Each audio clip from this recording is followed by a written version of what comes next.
The shuttle descent through Ithera Prime's atmosphere felt like falling through liquid light. Dr. Elias Verne pressed his face against the viewport, watching as clouds of bioluminescent particles parted around the craft, painting streaks of emerald and violet across the hull. His stomach lurched, not from the turbulence, but from the realization that he'd somehow convinced Earth's diplomatic corps he was the right person for this assignment. He wasn't. He was absolutely, categorically not. First time off-world, Dr. Verne. The pilot, a woman with cybernetic eyes that whirred softly when she blinked, glanced back at him with barely concealed amusement. Is it that obvious? You've been gripping that armrest for 40 minutes. Also, you're talking to it. Elias looked down at his white-knuckled hand. I was just thinking out loud. You were apologizing to the chair for sweating on it. Well, it's very nice upholstery. The pilot laughed, a sound like wind chimes, and returned her attention to the controls. Elias forced himself to release the armrest and wiped his palms on his trousers. Below, the capital city of the Convergence sprawled across an entire continent, an impossible fusion of architecture from 43 different species, each building seeming to defy at least 2 laws of physics. Towers that twisted like DNA helices stood beside pyramids floating on anti-gravity fields. Gardens grew sideways on vertical surfaces, fed by moisture harvested directly from the clouds.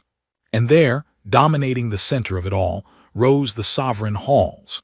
The palace was less a building and more a controlled impossibility.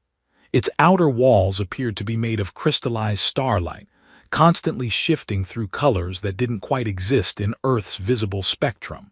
Elias' optical implant, a mandatory installation for all diplomatic personnel, struggled to process the information, feeding him data tags that flickered and died as quickly as they appeared. The structure bent light around itself, creating the illusion that you could see all sides simultaneously. Spires reached toward the sky while their reflections reached down into perfectly circular gravity wells, meeting at impossible points where water flowed upward in defiant fountains. Magnificent, isn't it? The pilot said, and completely exhausting. I give you 3 days before you start avoiding looking at it directly. That bad?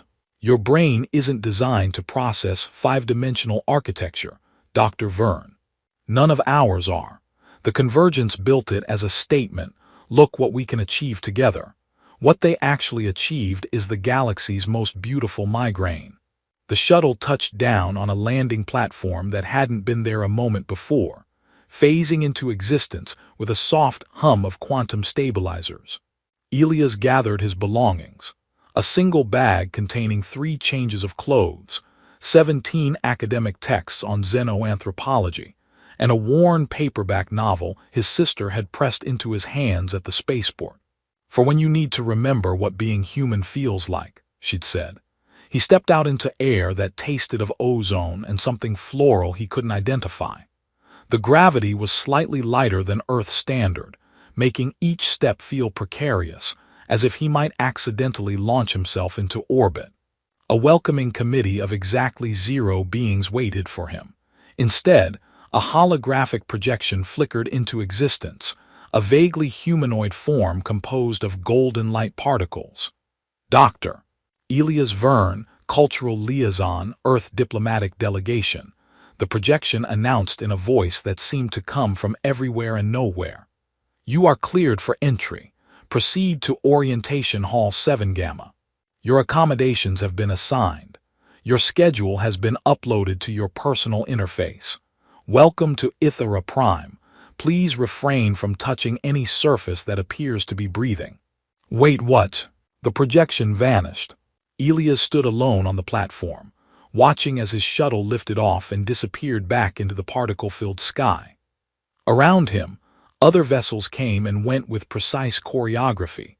Organic ships that looked grown rather than built, mechanical constructs bristling with weapons and sensors, and one craft that appeared to be nothing but contained lightning.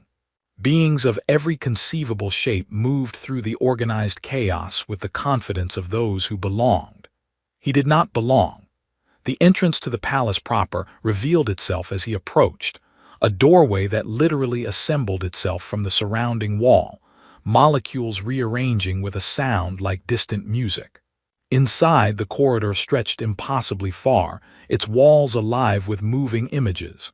Historical scenes, he realized, the formation of the convergence, first contact between species, treaties signed, wars ended, cooperation achieved, all very inspirational, all very intimidating. Other beings filled the corridor and Elias tried not to stare. A group of Thyxians glided past in their environmental suits, their aquatic bodies visible through transparent sections. A towering Krell, all chitinous plates and too many joints, engaged in animated conversation with something that looked like a floating geometric theorem. Two Chataxi argued cheerfully in their corner of the hallway, their 6 arms gesticulating wildly. And everywhere, moving along the edges, keeping to the shadows, were the servants. They wore simple gray uniforms that seemed designed to make them invisible. Most kept their eyes downcast, their movements efficient and silent. Elias noticed one, a young woman with silver hair that caught the shifting light, carrying a tray of crystalline containers. What struck him immediately were her ears, long, elegant, tapering to delicate points that extended well past where human ears would end. Aurelian, his cultural database, whispered into his consciousness. Servant caste. Do not engage in direct communication unless absolutely necessary. She moved with practiced grace, despite the tray's obvious weight, her path taking her around the various dignitaries, with the precision of someone who had learned to occupy as little space as possible. For just a moment her eyes flicked toward him, a startling shade of gray, like storm clouds, before she looked away and disappeared through a door that sealed behind her as if it had never existed. Lost already, human. Elias turned to find a Chataxi grinning at him, if that's what the arrangement of their facial features indicated. Their name tag identified them as Senior Orientation Facilitator Crix. I'm looking for Hall 7 Gamma. Ah, you're going the wrong way. This corridor leads to the diplomatic reception sphere. 7 Gamma is. Crix pointed with 3 different arms in 3 different directions. Actually, I'll just take you. Walking alone, you'll end up in the waste reclamation sector. Happened to the last human liaison. Took us 4 hours to find him. There was a previous human liaison. Briefly, he lasted 3 weeks before requesting transfer. Said the architecture made him feel like his brain was folding inside out. Between you and me, Crix leaned closer, speaking in a conspiratorial whisper. He also couldn't figure out the bathroom facilities. Pride wouldn't let him ask for help. Elias felt his face grow warm. And how do the bathroom facilities? Oh, don't worry. Your quarters have been equipped with human standard amenities. We learned from last time. Crix began walking and Elias hurried to keep pace. So, Dr. Verne, what made you want this position? Most humans find the convergence overwhelming. I study how different cultures interact. We're better to do that than here, where 43 species coexist. Coexist is a generous word. Tolerate each other's existence. More accurate. Crix navigated them through a junction where the floor became the ceiling became the wall in a dizzying rotation. Elias' inner ear protested violently. The convergence works because everyone agreed that fighting was more expensive than cooperating. It's less a union of equals and more a very elaborate treaty preventing mutual annihilation. That's not what the promotional materials said. Promotional materials lie, Dr. Verne. Welcome to galactic politics. 3 days into his tenure at the Sovereign Halls, Elias had developed a survival strategy. When diplomatic functions became unbearable, he fled to the corridors nobody important used. The servants' passages were a revelation. While the main halls assaulted the senses with their impossible geometry and shifting perspectives, these narrow walkways operated on blessedly conventional physics. Gravity pointed down. Walls stayed walls. The lighting came from standard bioluminescent strips rather than captured supernovas or whatever ridiculous technology powered the palace's main chambers. He discovered them by accident during his second evening, when a reception hosted by the Virin Commerce Guild had stretched past his tolerance for small talk about tariff regulations on synthetic proteins. He'd slipped through what he thought was an exit and found himself in a utilitarian corridor that smelled faintly of cleaning solutions and something like cinnamon. A taxi maintenance worker had found him there, looking lost. "You're that new human," they'd said, mandibles clicking with what might have been amusement. "The one who asked Ambassador Thex if his breathing apparatus was a fashion statement." "I thought it was a ceremonial collar," Elias had replied weakly. The database said Thyxians appreciate inquiries about their accessories. Their accessories, yes, not their respiratory systems. The worker had laughed, a sound like rattling dice. "Don't worry. Half the delegates here have made worse mistakes. Last month, a Krell envoy accidentally proposed marriage to a decorative plant. These things happen." Now, Elias found himself returning to these passages whenever he needed to think, to breathe, to remember that not everything in the universe required a cultural database to interpret. He walked slowly, nodding to the occasional servant who passed by. Most ignored him, which he found refreshingly honest compared to the aggressive politeness of diplomatic circles. He rounded a corner and nearly collided with someone carrying a stack of data tablets that wobbled dangerously. "Sorry, He reached out instinctively to steady the stack, and found himself looking into those familiar storm-gray eyes. The Aurelian woman from his first day stood frozen, her long ears pressed back against her silver hair in what his database identified as a stress response. Up close, he could see the fine details the distance had hidden. The way her ears caught the light, almost translucent at their tapered tips, the constellation of freckles across her nose, and the way she held her weight unevenly, favoring her right leg. "I apologize," she said quickly, her voice barely above a whisper. "I did not see you, honored delegate." "No, that was entirely my fault. I wasn't watching where I was going." He helped her adjust the stack so it sat more securely in her arms. "Are you all right?" She looked at him with an expression he couldn't quite read, surprise, maybe, or confusion. "I am well, thank you." "Your leg," he started, noticing the way she kept her weight shifted, "is functional, honored delegate. I must deliver these.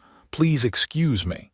She moved past him with practiced efficiency, despite the obvious limp, and disappeared through a doorway that sealed behind her. Elias stood in the empty corridor, bothered by something he couldn't quite articulate.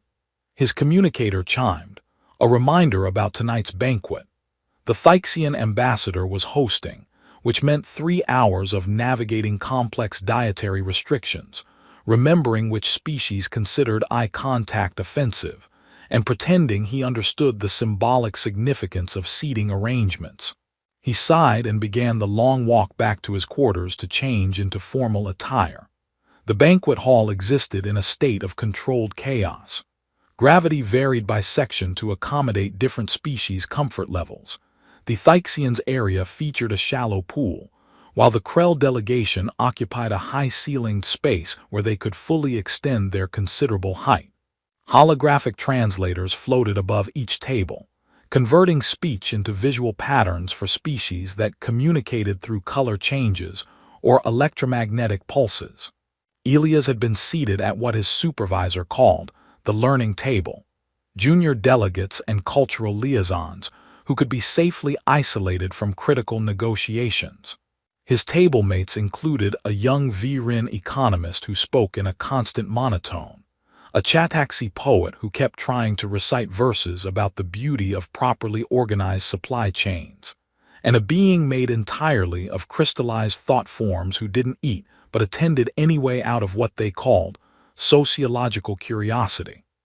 "The human looks uncomfortable," the thought form observed, their surface rippling with colors Elias' implant tagged as amused blue-green. "Is it that obvious?" Elias asked. "You have been attempting to cut that protein cube for approximately 47 seconds. It is pre-portioned. You are supposed to consume it whole." Elias looked at his plate, then at the cube that had been defying his utensils. Ah. The Viren economist made a sound like escaping steam, which might have been a laugh. Your species overthinks consumption rituals. The food enters the digestive system regardless of method. Yes, but there's this thing called not wanting to look like an idiot in front of the entire diplomatic corps. Too late for that, I fear, the Chataxi poet said cheerfully. But we find your awkwardness endearing.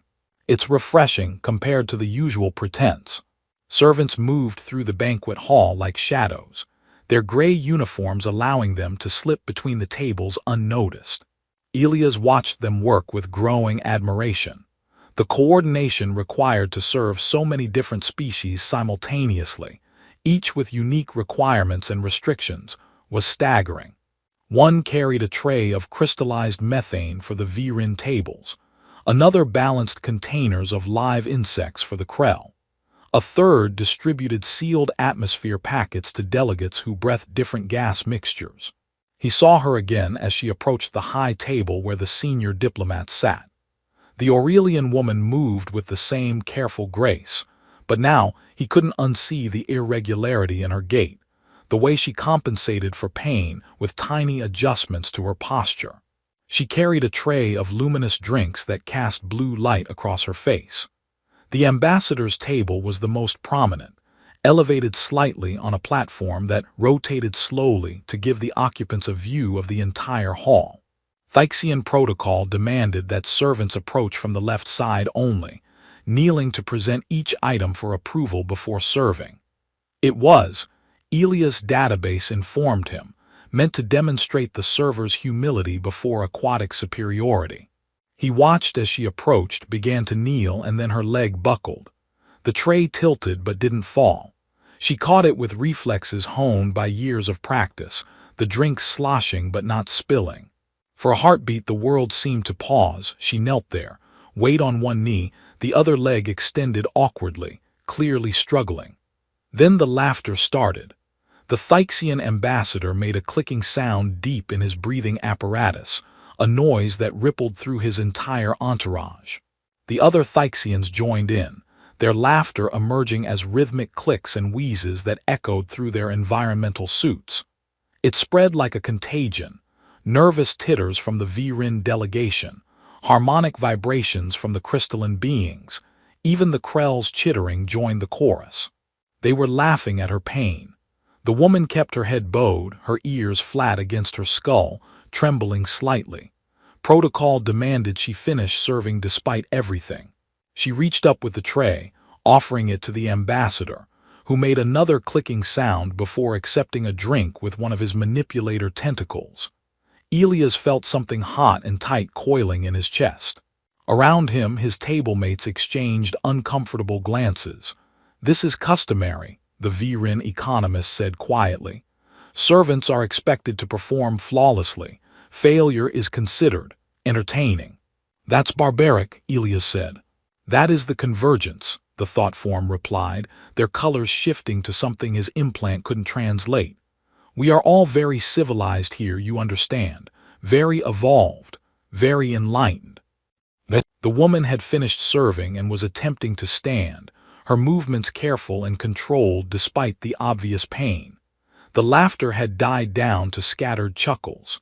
Most of the delegates had already returned their attention to their meals, the moment forgotten. Elias' hands were shaking. His sister's voice echoed in his memory. "You're going to try to fix things, aren't you? You always do. Just remember, sometimes the system doesn't want to be fixed." The woman limped away from the high table, heading toward the servant's exit. She passed close to Elias' table, close enough that he could see the rigid control in her expression, the way she kept her breathing steady through what must have been considerable pain. Elias didn't remember deciding to stand. One moment he was sitting at the learning table, staring at his untouched protein cube, and the next he was on his feet, crossing the distance between his seat and where the Aurelian woman had stumbled again, this time catching herself against a support column. "Here," he said, reaching her side. "Let me help." She looked up at him with those storm-gray eyes gone wide with something between shock and terror. "Please, honored delegate, I am." "You're hurt," he said simply, and offered his hand. The banquet hall didn't fall silent all at once. It was more like a wave, conversations dying in spreading circles as heads turned, as beings of 43 species stopped eating, stopped drinking, stopped breathing to witness what was happening. Elias felt the weight of their attention like a physical pressure, but he kept his hand extended. The woman stared at his palm as if it were an alien artifact she couldn't begin to understand. "It's all right," Elias said, keeping his voice gentle. "You don't have to kneel. You don't have to keep standing on a leg that's clearly causing you pain. Just let me help you somewhere you can sit down." His communicator began vibrating urgently against his wrist. His database flooded his vision with warnings: breach of protocol, unauthorized contact, social hierarchy violation. He dismissed them all with a thought. "I cannot," she whispered, her ears pressed so flat against her head they nearly disappeared into her silver hair. "The rules are apparently written by people who never had to serve a banquet with an injured leg." He took a careful step closer. "My name is Elias. I'm going to help you stand properly, and then we're going to walk very calmly out of here. And anyone who has a problem with that can file a formal complaint with Earth's diplomatic office, where it will be processed in 6 to 8 standard weeks." The ambassador's clicking laughter had stopped. In its place came a sound like water moving through complicated pipes, Thyxian speech, translated instantly by the floating holographics. "The human breaches custom." "The human," Elias called back, not looking away from the woman, "is preventing someone from collapsing on your banquet floor, which I'm told would be even worse for the aesthetic you're going for here." Several beings made sounds that might have been laughter. The thought form at his table rippled through a spectrum of colors his implant tagged as surprised appreciation. The woman was still frozen, clearly calculating risks Elias couldn't imagine. Finally, with a trembling hand, she reached for his. Her palm was cool against his, her grip uncertain. "Thank you," she breathed, so quietly he almost missed it. Elias helped her straighten, taking some of her weight as subtly as he could manage. Up close he could see the fine tremors running through her frame, the exhaustion etched in lines around her eyes. How long had she been working in pain? "What is your name?" he asked.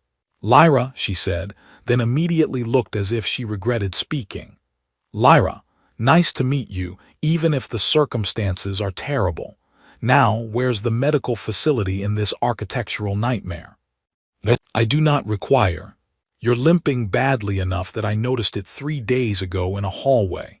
That's not, I twisted my ankle this morning limping. That's, I've been injured for a while and it's getting worse, limping."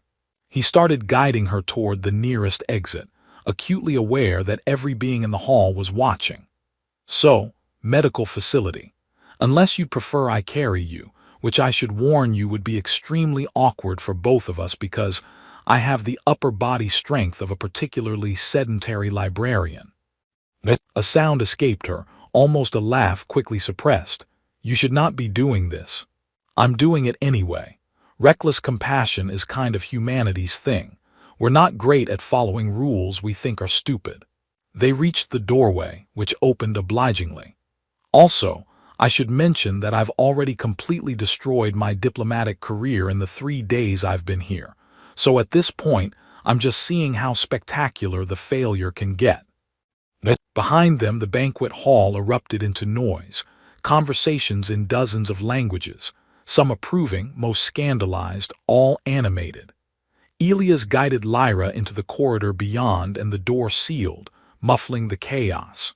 "You truly do not understand what you have done," Lyra said, leaning more heavily against him now that they were away from watching eyes. "The consequences will probably involve strongly worded memos, and a lot of people using words like disappointed and inappropriate. I can handle strongly worded memos." He looked down at her. "What I can't handle is watching someone suffer while everyone else pretends not to notice because it's more convenient." She was quiet for a long moment, navigating them through the servant passages with whispered directions. Finally, why? Why what? Why would you risk your position for someone you do not know, someone who is? She hesitated. Someone who does not matter. You matter, Elias said firmly. Anyone who says otherwise is selling something, probably a really terrible political philosophy. He paused at an intersection, waiting for her direction. Also, and this is going to sound incredibly naive, but I actually read the Convergence Charter before coming here. The whole thing about cooperation between species, mutual respect, celebrating diversity. Figured if I'm going to represent humanity, I should probably act like those words mean something. Those words are for the delegates, Lyra said softly, not for us. Then the delegates wrote a charter they don't intend to follow, which makes them hypocrites, which means I definitely don't need to care what they think about me. He felt his communicator vibrating with increasing urgency. Is that a medical facility ahead, or are my hopes about to be crushed? It is a servant's rest area. There is basic medical equipment. She directed him through a doorway into a small, functional space, benches along the walls, lockers, a simple medical station with supplies organized in clear containers. Compared to the palace's grand halls, it felt almost aggressively normal. Elias helped Lyra onto one of the benches, noting how she couldn't quite suppress a gasp of relief when weight came off her leg. He moved to the medical station, scanning the supplies with growing frustration. I don't suppose any of this comes with instructions in a human-readable language. You should go, Lyra said. Return to the banquet. Apologize for the disruption. There is still time to minimize the damage.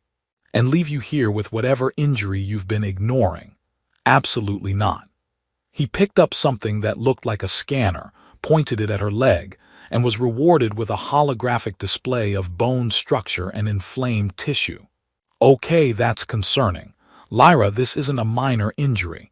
You've got significant damage to your... He squinted at the alien anatomical labels, tibular conjunction. Is that a real word? It happened 6 months ago, she said quietly.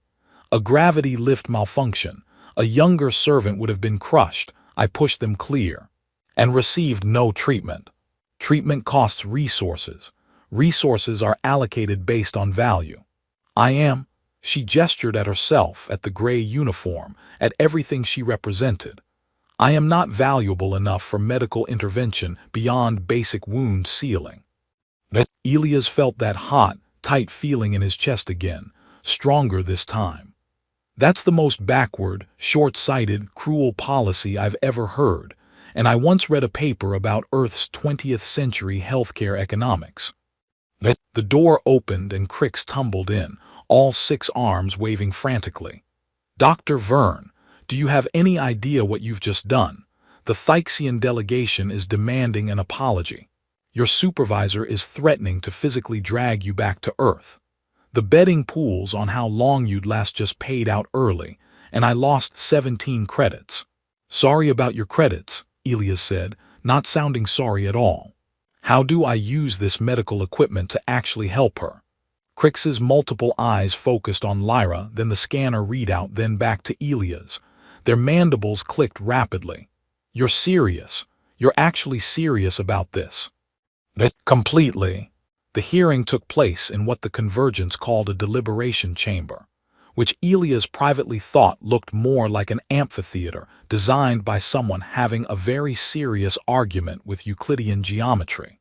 Seats spiraled upward in directions that shouldn't exist, occupied by representatives from 24 species, all of whom seemed personally offended by his continued existence. Elias sat in the center of the room, literally the center, on a platform that rotated slowly so every delegate could get a good look at him. His human supervisor, Ambassador Patricia Okonkwo, sat 3 levels up with her head in her hands, occasionally making sounds of profound despair. Let me see if I understand correctly, said Counselor Vhet, a Krell whose chitinous plates gleamed under the chamber's light. You physically touched a servant of the Aurelian caste, in public, during a formal diplomatic function. without permission from her caste supervisor, without filing an intention form, and without any apparent awareness of the 17 protocols you violated. That's mostly accurate, Elias admitted. Though in my defense, none of those protocols were about helping someone who was injured. Because help was not required, the Thyxian ambassador's voice bubbled through his environmental suit. The servant was performing her duties. Your interference suggested incompetence on the part of the hosting delegation. She could barely walk. Irrelevant. I'm sorry, but how is someone's physical well-being irrelevant? Elias felt his temper rising and tried to keep his voice level. She'd been working for 6 months with an untreated injury severe enough that your own medical scanners flagged it as requiring immediate intervention. The allocation of medical resources to servant castes is an internal convergence matter, Counselor V. Het said, not subject to human judgment. Then maybe human judgment is exactly what you need, because clearly your internal matters include letting people suffer for arbitrary reasons. Elias stood up, which caused his platform to wobble alarmingly. Look, I've read your founding documents, all of them. The Charter of Cooperation, the Accord of Mutual Respect, the Declaration of Species Dignity. Beautiful words about how the convergence represents the best of what we can achieve together. But when I actually try to act on those principles, suddenly I'm the problem. Ambassador Okonkwo had stopped making sounds of despair and was now watching him with an expression he couldn't interpret. The human misunderstands, said a delegate whose species name his translator couldn't pronounce, rendering it as a series of harmonic tones. The documents describe relationships between species of the convergence, not between castes within species. That's a loophole you could fly a cargo ship through. It is not a loophole, it is the foundation of social order. Elias laughed, surprising himself and apparently everyone else in the chamber. Social order. Right. Let me tell you about social order on Earth. We spent thousands of years building elaborate systems to justify treating people as less than human. We created entire philosophies explaining why some people deserved rights and others didn't. We wrote very convincing arguments about natural hierarchies and proper social positions. He looked around at the assembled delegates. And you know what we learned? They were all nonsense. Convenient nonsense that benefited the people in power, but nonsense nonetheless. Earth's social history is not relevant to this discussion, Counselor V. Het said. It's extremely relevant. You brought humans into the convergence. You wanted our perspective, our culture, our participation.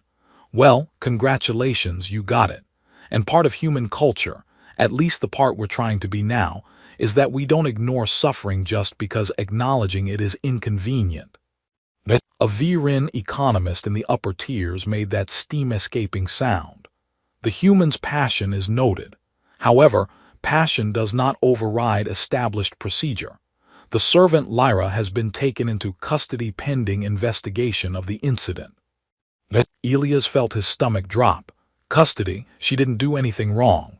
She caused a diplomatic incident. I caused the diplomatic incident. She was just trying to do her job while injured. Nevertheless, she must be interviewed to determine her role in the disruption. Standard protocol. And where exactly is this custody? Can I speak with her?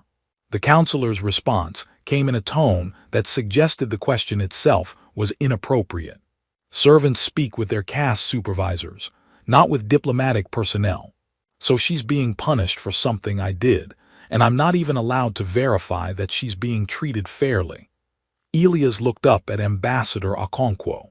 Tell me you see how wrong this is. The ambassador stood and the chamber fell silent. She was an imposing woman even by human standards, and in the convergence's lighter gravity she seemed to tower. Counselors, if I may, Dr.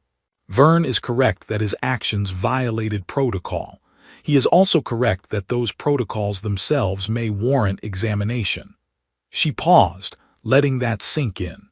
Earth joined the convergence in good faith, believing in the stated principles of cooperation and dignity. If we discover that those principles only apply selectively, that's information our government needs to assess our continued participation. The chamber erupted into noise, several species attempting to speak simultaneously, translators struggling to keep pace. Counselor Vhet raised several limbs for silence. The ambassador threatens our alliance over a servant.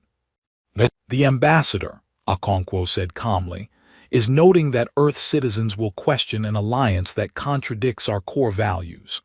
Dr. Verne may have been clumsy in his approach, but his concern is legitimate. If the Convergence wishes Earth's continued engagement, we need to see that our concerns are taken seriously. This is political manipulation, the Thyxian ambassador gurgled. This is honesty, Okonkwo replied. Something I'd hoped the Convergence valued. Elia stared at his supervisor in amazement. She caught his eye and made a small gesture that clearly meant, "Don't say anything, you'll ruin it." Another delegate spoke, this one from a species that communicated through color patterns. The translator rendered it as, "Perhaps a compromise exists. The human has expressed concern for proper medical treatment. The servant Lyra will receive comprehensive medical care, paid for by the Convergence Medical Fund. In exchange, Dr. Verne will issue a formal apology for his breach of protocol. And Lyra is released from custody," Elias added quickly, "once the investigation is complete. No, now. She's in custody because I broke protocol, not because she did anything wrong. Release her, provide the medical care you should have given her 6 months ago, and I'll apologize to every delegate in this chamber individually if that's what it takes." Counselor Vhet's plates clicked together in what might have been irritation. The human is not in a position to negotiate terms. "Actually he is," Okonkwo said, "because I'm backing him. Lyra is released immediately and receives full medical treatment, or Earth's delegation begins a formal review of our membership terms. Your choice, counselors." The silence stretched. Elias could hear his own heartbeat, could feel the sweat forming on his palms despite the chamber's controlled temperature. This was insane. They were threatening the entire Earth Convergence relationship over one person. Except it wasn't over one person. It was over the principle that people deserved basic dignity regardless of their position. If he backed down now, if he let them make Lyra a bargaining chip, he'd be accepting the very hierarchy he'd objected to. "Very well," Counselor Vhet finally said, sounding like each word caused physical pain. "The servant Lyra will be released and provided medical care. Dr. Verne will issue his apologies. And we will convene a committee to review current servant welfare protocols, if only to prevent future incidents of this nature." "A committee," Elias repeated, "to review protocols." "Change does not occur instantaneously, Dr. Verne. Surely even humans understand this." "Humans understand that committees are where good intentions go to die very slowly," Elias muttered, but he nodded. "Fine, I'll apologize. But I want confirmation that Lyra's receiving proper treatment." "You will receive confirmation," Okonkwo said firmly. "I'll make sure of it." The hearing concluded with what felt like hours of formal procedures. Statements entered into record, apologies delivered and accepted, promises made and documented. By the time Elias was dismissed, he felt wrung out, exhausted in ways that had nothing to do with physical tiredness. Crix met him outside the chamber, practically bouncing with excitement. "You actually did it. You threatened to torpedo an entire alliance over a servant. The betting pools are going absolutely insane." "I didn't mean to threaten anything," Elias said wearily. "I just wanted her to get medical attention." "Well, you got that and possibly restructured centuries of social hierarchy. Not bad for your first week."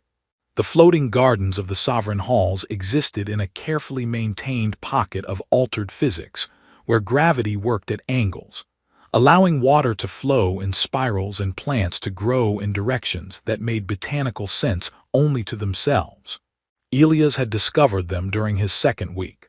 when he'd needed somewhere quiet to process the fact that he'd somehow become the focal point of the most heated political debate in recent Convergence history. He sat on a bench that hovered at a gentle angle, watching droplets of water arc through the air in lazy parabolas. His communicator had been mercifully silent for the past hour. The Committee on Servant Welfare Protocols had held its first meeting yesterday. 4 hours of discussion that Crix had summarized as mostly arguing about whether they needed a subcommittee to determine if they needed a committee. Footsteps on the garden path made him turn. Lyra approached, moving with an ease he hadn't seen before. The limp was gone, replaced by a smooth, confident stride. She still wore the gray servant uniform, but something about how she carried herself had changed. "Dr. Verne," she said, and he noticed her ears were relaxed, not pressed flat in fear. "I hoped I would find you here. Elias, please. I think we're past formalities given that I inadvertently made you the center of a galactic political incident." He gestured to the bench beside him. "How's the leg?" She sat, the movement natural and painless. "Completely healed. The medical technician said the regeneration took 3 days. 3 days to fix what I lived with for 6 months. Her voice carried something between wonder and anger. They kept apologizing for the delay in treatment, as if they hadn't been the ones who decided I didn't deserve it in the first place. Bureaucratic amnesia. They're very good at forgetting their own policies once those policies become embarrassing. He watched a flower bloom in reverse overhead, its petals curling closed in the garden's odd temporal flows. I heard there have been protests. Small ones, but still. Young delegates mostly, and servants. Lyra smiled, and it transformed her face. Did you know there are discussion groups now? Servants from different species talking about working conditions, about the laws that govern us. Some delegates have been joining. It's causing quite a disruption to the established order. Good, established orders could use some disrupting. He paused. I also heard that you were offered a position outside the servant caste. Translation services, cultural consultation. Better pay, better conditions. She looked down at her hands. I declined. Can I ask why? Because if I leave, who advocates for the others? Who reminds the Convergence that we exist? She met his eyes. You did something impossible, Elias. You made them see me. Not a servant, not a function, but a person. I can't waste that by running to safety. That's brave, possibly reckless.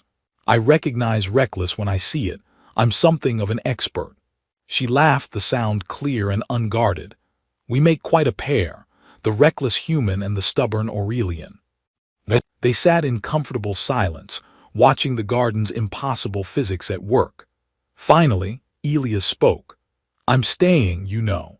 They offered to transfer me somewhere less controversial.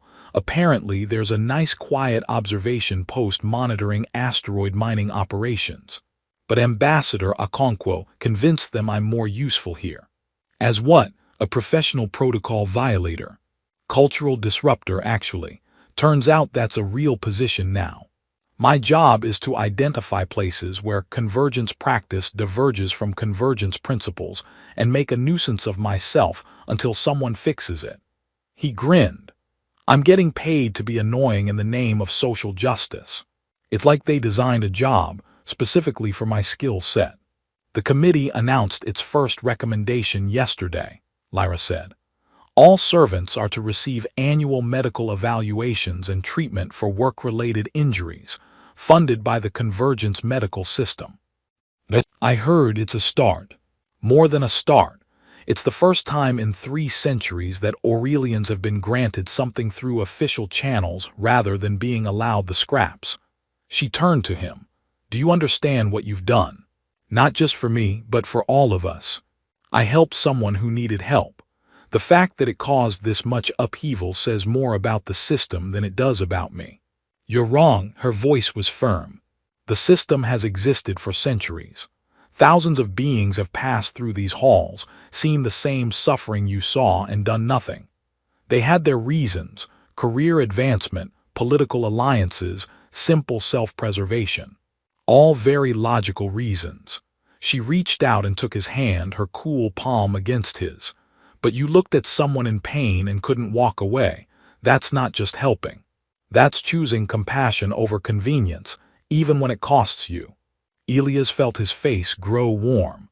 I just didn't like watching people laugh at your suffering. Exactly, you didn't like it, so you acted. Most beings feel discomfort and then find ways to justify why action isn't necessary. She squeezed his hand gently. Thank you, Elias, for seeing me, for refusing to look away. You're welcome, he managed. Though I should warn you, I'm probably going to keep causing incidents. It seems to be my natural state. I'm counting on it. She stood, releasing his hand. I should return to my duties, but perhaps we could meet again. I find your perspective on convergence politics refreshingly honest, meaning I have no idea what I'm doing and say the quiet parts out loud, meaning you see clearly because you haven't learned to make excuses yet. She smiled. Don't learn, Elias. The convergence needs more beings who see clearly. She left, moving through the garden with that newly healed grace, and Elias sat alone with his thoughts. His communicator chimed. Ambassador Okonkwo requesting a meeting about the next committee session. Crix wanted to know if he'd like to join a discussion group about caste reform. 3 different delegates had sent formal invitations to diplomatic functions, probably hoping to either recruit him to their causes or at least keep him from disrupting their own operations. He looked up at the impossible architecture of the palace above, its crystalline spires catching light and bending it into colors that had no names. When he'd arrived 3 weeks ago, it had seemed overwhelming, incomprehensible, designed to make him feel small and lost. Now it just looked like a building.